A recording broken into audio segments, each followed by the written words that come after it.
So the Daily Guide had actually put up a story that the former president John Dramani Mahama was ignored in the decision to change the leadership in Parliament. The very first thinking you had after that thing happened was the constituents, and including the constituency chairman, right? Yeah. Leading the crusade and asking that Sidney Ketia's team should restore restore the leadership to Haruna Ijuzu and his team.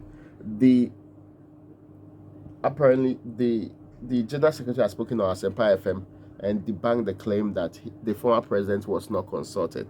I think the difference here is that did he try to influence that decision and was rejected?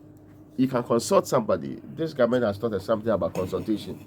We can inform you and call it consultation. Yeah. But you can consult somebody and not take what they're actually advising you to do. So is that what happened at the end of the day? Because the decision is actually created some reaction.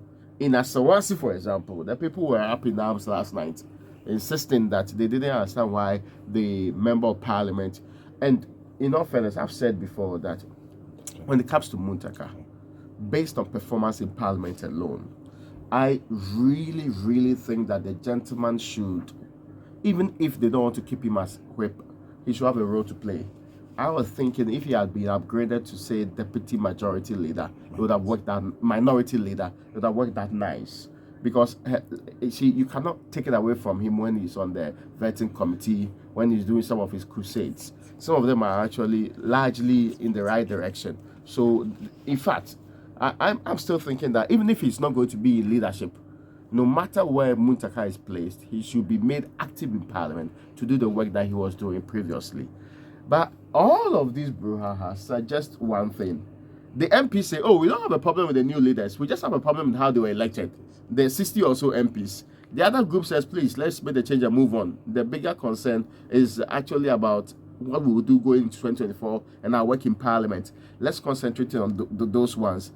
It just appears to me that there is a line which is being drawn between supporters of various groups. Let's not pretend that some people actually strut both sides anyway, and there are some people who are just making the how do you call that decision?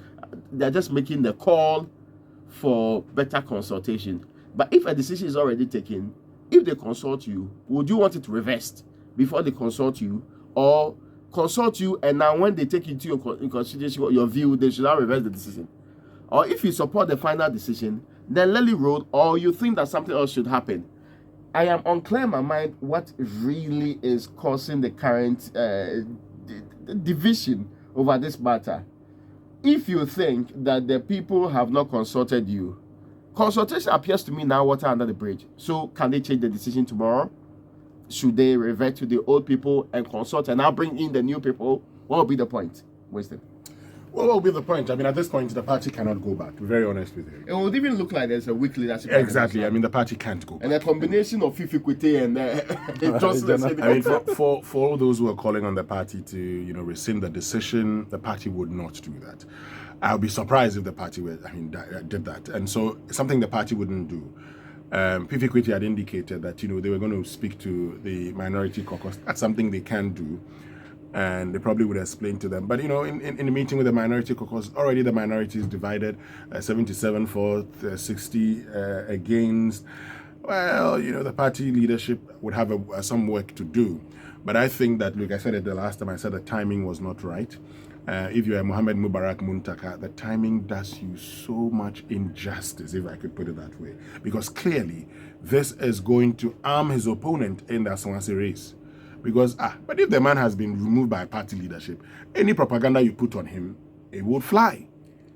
Raymond, every propaganda you put on Muntaka at this point, it will fly. That he did this, that's why the party removed him. He did that, that's why the party removed him. And you see, it would fly.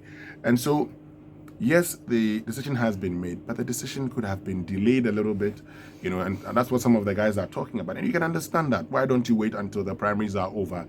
And so people will go into these primaries knowing that, for instance, this is my position, this is who I am, and this is what I do, and that's the reason you should retain me. Only for me to, wake up in the morning and be told that I've been, reshuffled as leadership of Parliament. Would it work for the NDC? It may work for the NDC. It could work for the NDC.